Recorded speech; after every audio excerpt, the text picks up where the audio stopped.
महर्षि वाल्मीकि जी द्वारा रचित रामायण का हम सभी स्वाध्याय कर रहे हैं और रामायण में बाल कांड का स्वाध्याय चल रहा है। बाल कांड में भी 63वें सर्ग का हम स्वाध्याय कर रहे हैं। पिछले दिनों हमने जाना था कि 1000 वर्ष जब तपस्या पूरी हुई विश्वामित्र जी की, तो तपस्या करने के पश्चात सुनहसेप को इंद्र से 100 वर्ष माने दीर्घायु होने का वरदान दिलाकर और फिर ये तपस्या में लीन हो गए। तो 1000 वर्ष तक तपस्या की और जैसे ही तपस्या पूरी हुई कि लग गए गोरख धंधा में। किस में लग गए? क्या हुआ कि पुष्कर में एक अप्सरा आई। कौन आई? अप्सरा। अप्सरा क्या नाम है? उसका नाम क्या था? अप्सरा का नाम क्या था? मेनका। क्या नाम था जी? मेनका आई। वो स्नान कर रही थी। अब देख के इनका हालत हो गया खराब। बताओ, जो 1000 वर्ष तपस्या किया था, किसी लड़की को देख के हालत खराब हो जाएगा क्या? लेकिन विश्वामित्र जी के बारे में ऐसा लिखा हुआ है कि जैसे ही उन्होंने देखा एक लड़की आई है, सुंदर लड़की, और वो स्नान कर रही है, तो मेनका को बोले कि मेरे भीतर में गलत भावना उठ रहा है, काम वासना उठ रही है, और इसीलिए अब तुम कहीं इधर उधर मत जाओ और मेरे आश्रम में ही मेरे साथ रहो। और बताओ वो भी कैसी थी? पहले दिन आई थी वहाँ, पहले दिन वो विश्वामित्र को देखा था, अब वो भी उसके आश्रम में रहना स्वीकार कर ली। और लिखा हुआ है कि 10 वर्षों तक रही। कब तक रही? कितने दिनों तक रही? 10 वर्षों तक रही। और 10 वर्ष में विश्वामित्र जी पता नहीं कर पाए कि ये जो आई है तो मेरी तपस्या भंग हो जाएगी, मेरा आचरण खराब हो जाएगा। 10 वर्षों तक अपना आचरण खराब करते रहे, फिर समझ में आया कि ये देवता लोग बदमाशी किया है। अरे महाराज, ये 10 वर्ष के बाद आपको पता चला है कि देवता लोग बदमाशी किया है। इसको भेज के मैं इसके चक्कर में फंस के और अपना जीवन बर्बाद कर लिया, अपनी तपस्या भंग कर ली। कहते ऐसा विचार कर मैं काम जनित मोह से ऐसा आक्रांत हो गया कि मेरे 10 वर्ष एक दिन रात के समान बीत गए। यह मेरी तपस्या में बहुत बड़ा विघ्न उपस्थित हो गया। मेनका क्या हो गई जी? इनके तपस्या में विघ्न उपस्थित हो गई। ऐसा विचार कर मुनिवर विश्वामित्र लंबी सांस खींचते हुए पश्चाताप से दुखित हो गए। 1000 वर्ष की तपस्या कोई काम नहीं आया। उससे पहले भी हजार कितना बार किए थे, लेकिन ये सब उनके जीवन में के लिए कोई भी काम नहीं आया। एक लड़की को देख करके अपना जीवन खराब कर लिए। लेकिन उनकी पत्नी पहले थी, वो कहाँ गई सो कुछ इसमें लिखा ही नहीं है। जिंदा थी कि मर गई, साथे रहती थी कि कहीं दे आए थे उनको, इसके संबंध में कुछ भी नहीं लिखा हुआ है। अब कहते हैं भीतामप्सर संदृष्ट्वा वेपन्तिं प्राञ्जलिं स्थितां मेनकां मधुरैर्वाक्यैर् विसृज्य कुशिकात्मजः उत्तरं पर्वतं राम विश्वामित्रो जगामः। उस समय मेनका अप्सरा भयभीत हो थर-थर कांपती हुई हाथ जोड़कर उनके सामने खड़ी हो गई। देखो 10 वर्ष के बाद माने ये दुखी हो गए और मेनका हाथ जोड़कर कांपने लगी, रोने लगी, उनके सामने खड़ी हो गई। उसकी ओर देखकर कुशिक नंदन विश्वामित्र ने मधुर वचनों द्वारा उसे विदा कर दिया और स्वयं वे उत्तर पर्वत पर चले गए। देखो 10 वर्ष तक रखा साथ में, हाँ, अब उसे वहाँ से विदा कर दिया और खुद भी वहाँ से चले गए। कहाँ चले गए? तो इसमें लिखा है उत्तर पर्वत अर्थात हिमालय पर। कहाँ चले गए? हिमालय पर। पुष्कर से हिमालय आ गए। सकृत्वा नैष्ठिकीं बुद्धिं जेतु कामो महायशाः कौशिकी तीरमासाद्य तपस्तेपे दुरासदम। वहाँ उन महायशस्वी मुनि ने निश्चयात्मक बुद्धि का आश्रय ले कामदेव को जीतने के लिए कौशिकी तट पर जाकर दुर्जय तपस्या आरंभ की। अब देखो, अब वहाँ तो तपस्या ठीक नहीं हो सकी, वहाँ काम वासना को नहीं जीत सके। अब इस काम वासना को जीतने के लिए कहाँ गए? हिमालय पर्वत पर। और वहाँ अब घोर तपस्या, दुर्जय तपस्या आरंभ की, ऐसा लिखा है। और मेनका के साथ 10 वर्ष रहे तो धिया पुता हुआ कि नहीं हुआ, इसका कोई चर्चा नहीं। बच्चा हुआ कि नहीं हुआ तो इसमें लिखा ही नहीं है कुछ। तस्य वर्ष सहस्राणि घोरं तप उपासतः उत्तरे पर्वते राम देवता नाम भूत भयम। श्री राम वह उत्तर पर्वत पर 1000 वर्षों तक, 1000 से कम कहीं लिखा ही हुआ नहीं है। जहाँ भी तपस्या किया तो कितना दिन? 1000 वर्ष। अब उत्तर पर्वत पर भी 1000 वर्षों तक घोर तपस्या में लगे हुए विश्वामित्र से देवताओं को बड़ा भय हुआ। देखो, ये सभी वेद विरोधी बातें हैं, सब वेद विरुद्ध है।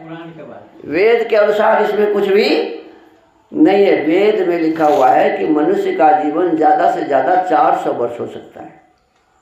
बहुत दिन जीवित रहेगा तो कितना दिन रहेगा? परमात्मा कहते हैं कि मनुष्य केवल 400 वर्ष जीवित रह सकता है। और इसमें हजार सीधा तपस्या करते हैं। जीने का और तो अलग है, तपस्या का खाली ये समय है। हमको लगता है कि शुरू से लेकर अभी तक 4-5 हजार वर्ष हो गए, इतने वर्ष तपस्या कर चुके। तो ये सब झूठी बातें हैं। हमारे जितने भी कथाकार महाराज हैं कुछ विचार ही नहीं करते कि इतने लंबे समय तक कोई जीवित नहीं रह सकता। तो कहते हैं कि श्री राम वहाँ उत्तर पर्वत पर 1000 वर्षों तक घोर तपस्या में लगे हुए विश्वामित्र से देवताओं को बड़ा भय हुआ। अब ये तपस्या में बैठते थे तो सब देवता डर जाते थे। अब फिर सभी देवता डर गए। आमंत्रयन् समागम्य सर्वे सर्षि गणाः सुराः महर्षि शब्दं लभतां साध्वयं कुशिकात्मजः।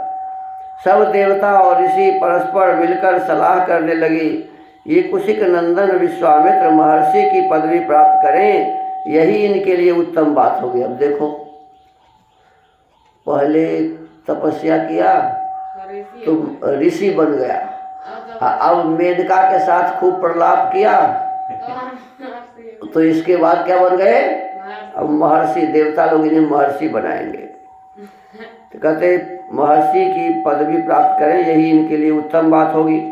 देवतानां वचः श्रुत्वा सर्वलोक पितामह अब्रवीन् मधुरं वाक्यं विश्वामित्रं तपोधनं महर्षि स्वागतं वत्स तपसोग्रेण तोषितः महत्वमृषि मुख्यत्वं ददामि तव कौशिक। देवताओं की बात सुनकर स्वर्गलोक पितामह ब्रह्मा जी तपोधन विश्वामित्र के पास जा मधुर वाणी में बोले, महर्षि तुम्हारा स्वागत है। वत्स कौशिक, मैं तुम्हारी उग्र तपस्या से बहुत संतुष्ट हूँ और तुम्हें महत्ता एवं ऋषियों में श्रेष्ठता प्रदान करता हूँ। इतने उस समय के ऋषि थे, सबसे श्रेष्ठ बना दिए इनको। कौन? ब्रह्मा जी। एक बार 1000 तपस्या किया तो राजा ऋषि बना, है ना जी। फिर तपस्या किया तो ऋषि बना, और अब तपस्या किया तो महर्षि बन गया। और काम क्या किया? तो वेश्या प्रसन्न किया 10 वर्ष तक, 1-2 दिन तक नहीं है। बताओ, ऐसे ऐसे आदमी यदि महर्षि बनेंगे तब तो हो गया छुट्टी, तो सब ऐसा ही काम करना शुरू कर देगा। ब्रह्मणस्तु वचः श्रुत्वा विश्वामित्रस्तपोधनः प्राञ्जलिः प्रणतो भूत्वा प्रत्युवाच पितामहं ब्रह्मर्षि शब्दमतुलं स्वार्जितैः कर्मभिः शुभैः यदि मे भगवन्नाह ततोऽहं विजितेन्द्रियः। ब्रह्मा जी का यह वचन सुनकर तपोधन विश्वामित्र हाथ जोड़ प्रणाम करके उनसे बोले, भगवान, यदि अपने द्वारा उपार्जित शुभ कर्मों के फल से मुझे आप ब्रह्मर्षि का अनुपम पद प्रदान कर सकें तो मैं अपने को जितेंद्रिय समझूंगा। अब देखो, ये कहा कि ऋषियों में श्रेष्ठता प्रदान कर लो, महत्ता प्रदान कर लो। तो इन्होंने कहा कि मुझे महर्षि नहीं ब्रह्मर्षि की पदवी दीजिए। कौन बोले? विश्वामित्र जी बोले कि महर्षि नहीं, मुझे ब्रह्मर्षि का पदवी आप दे सके तो अच्छी बात है, तो मैं अपने को जितेंद्रिय समझूंगा। तब समझूंगा कि मैं अपने इंद्रियों को जीत चुका हूँ। तमुवाच ततो ब्रह्मा न तावत्त्वं जितेन्द्रियः यतस्वमुनिशार्दूल इत्युक्त्वा त्रिदिवं गतः। तब ब्रह्मा जी ने उनसे कहा, मुनिश्रेष्ठ, अभी तुम जितेंद्रिय नहीं हुए हो। अब देखो क्या कहा कि 1000 वर्ष तपस्या करने के बाद भी तुम अभी अपने इंद्रियों को नहीं जीत पाए हो। ब्रह्मा जी ने कहा, इसलिए तुम ब्रह्मर्षि नहीं कहला सकते। इसके लिए प्रयत्न करो। ऐसा कहकर वे स्वर्ग लोक को चले गए और फिर अब उनको तपस्या ही करना पड़ेगा। विप्रस्थितेषु देवेषु विश्वामित्रो महामुनि ऊर्ध्वबाहुर्निरालंबो वायुभक्षस तपश्चरन्। देवताओं के चले जाने पर महामुनि विश्वामित्र ने पुनः घोर तपस्या आरंभ की। वे दोनों भुजाएं ऊपर उठाए बिना किसी आधार के खड़े होकर केवल वायु पीकर रहते हुए तप में संलग्न हो गए। अब देखो, बिना किसी आधार का कैसे आदमी खड़ा रहेगा? हाथ को नीचे किए हुए, ऊपर नहीं उठाए हुए थे और बिना आधार के खड़े थे। अरे बिना पृथ्वी का कैसे खड़े रहेंगे? और खाते पीते कुछ नहीं थे, खाली वायु हवा पीते थे। अब कहते हैं हवा पीकर अब वो फिर तपस्या में तप में संलग्न हो गए। घर में पंच तपा भूत्वा वर्षा स्वाकाश संश्रयः शिशिरे सलिले साई रात्रिहानि तपोधन एवं वर्ष सहस्रं ही तपो घोरमुपागमत्। गर्मी के दिनों में पंचाग्नि का सेवन करते। देखो, जब खूब गर्मी थी ना तो उस समय खूब आग जला देते थे, वहीं पर धुनी रमाकर तपस्या करते थे। गर्मी के समय में अग्नि जला देते थे। वर्षा काल में खुले आकाश के नीचे रहते जब वर्षा होती थी, और जाड़े के समय रात दिन पानी में खड़े रहते थे। उल्टा माने ऐसी तपस्या किए कि गर्मी के समय में तो अग्नि जला लेते थे अपने चारों ओर, और जब वर्षा होती थी तो घर से बाहर आकर के वर्षा में रहते थे। और इसके पश्चात जब जाड़ा होता था तो कितना भी अधिक जाड़ा पड़े, हिमालय में तो और भी पड़ता था, और उसमें जाड़ा में वो क्या करते थे, पानी में खड़े हो जाते थे। अब बताओ, घोर तप तपस्या की। तस्मिन इस प्रकार उन तपोधन ने 1000 वर्ष, फिर 1000 वर्ष, 1000 से कम कहीं लिखा ही नहीं हुआ, फिर 1000 वर्षों तक तपस्या की, घोर तपस्या की। तस्मिन् संतप्यमाने तो विश्वामित्रे महामुनो संतापः सुमहानासीत् सुराणां वासवस्य च। महामुनि विश्वामित्र के इस प्रकार तपस्या करते समय देवताओं और इंद्र के मन में बड़ा भारी संताप हुआ। जब इस प्रकार से घोर तपस्या किए तो इंद्र बहुत दुखी हो गया। संताप का मतलब दुख हो गया। सबसे दुष्ट यही था। सबसे दुष्ट कौन था जी? इंद्र। और देवता आदि भी देवता और जो इंद्र के अलावे थे सब दुखी हो गए कि अब तो ये ब्रह्मर्षि बन जाएगा। भारी संताप हुआ। रंभामप्सर संसक्रः सर्वैः सह मरुद्गणैः उवाचात्महितं वाक्य महितं कौशिकस्य च। समस्त मरुद्गणों सहित रुद्र ने उस समय रंभा अप्सरा से ऐसी बात कही जो अपने लिए हितकर और विश्वामित्र के लिए अहितकर थी। अब देखो ये सब कितना बदमाश था। अब कोई तपस्या करता था तो उसके पास तपस्या भंग करने के लिए महिला को भेजता था। अब इस प्रकार की बातें इसमें लिखी हुई है। देखो इस सब का सार इतना ही है कि जो भी व्यक्ति चाहे कि मैं अपने जीवन को अच्छा बनाऊं तो उन्हें बहुत ही सावधान रहना। शास्त्रों में लिखा हुआ है इसीलिए कि माता के साथ भी एकांत में नहीं रहना चाहिए, बेटी बहन के साथ भी एकांत में नहीं रहना चाहिए, किसी भी महिलाओं के साथ एकांतवास नहीं करना चाहिए, क्योंकि ये इंद्रियां बहुत बलवती है और ये बलवती इंद्रियां न जाने कहाँ पाप करवा दे। तो इसीलिए चाहे बेटी हो, चाहे बहन हो, चाहे माँ हो, चाहे कोई भी हो, अकेले में उनके साथ पुरुषों को, महिलाओं के साथ पुरुषों को रहना नहीं चाहिए। तो सावधान रहने वाली बात है। लोग तो हमारे तपस्या को भंग करने के लिए, स्वामी दयानंद सरस्वती के भी सामने ऐसी बात आई। लोगों ने देखा कि यह बहुत तप करता है, ब्रह्मचारी है, तो उनके पास भी वेश्याओं को भेज दिया। लेकिन स्वामी दयानंद सरस्वती इतने सजग थे, जैसे ही उनकी आंखें खुली देखा तो कहा, माता जी आप इधर कैसे आ गए, आप मेरे पास क्यों आई, आप जल्दी यहाँ से जाइए और अपने पति के साथ यदि आना हो तो मेरे प्रवचन में आइए। जैसे ही वो माता जी बोले कि वो वेश्या जो थी ना, कांपने लगे, गुरु जी मुझे क्षमा कीजिए, मुझे लोगों ने तो आपकी तपस्या भंग करने के लिए भेजा था, लेकिन आपने मुझे माता कहा। मैं आज के बाद इस क्रिया मैंने कुकर्म को छोड़ दूंगी। और वो अपना जीवन भी सुधार ली और महर्षि दयानंद सरस्वती सजग रहने के कारण बच गए। तो हमको आपको एक दिन एक बच्ची को देखे, छोटी सी बच्ची थी, कपड़े नहीं पहनी थी, तो उन्होंने ऐसे हाथ जोड़ा, नमस्ते किया।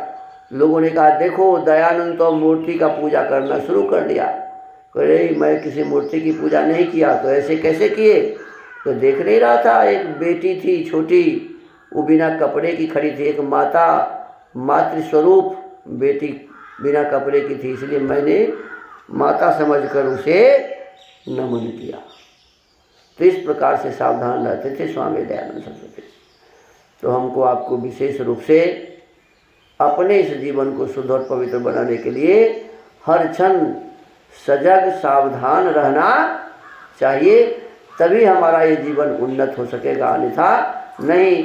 अब विश्वामित्र जी के बारे में जानेंगे कि फिर दोबारा ये देवता लोग कैसे उन्हें भ्रष्ट करने के लिए पुनः अप्सरा भेजने का काम करते हैं, इसकी चर्चा आगे होगी।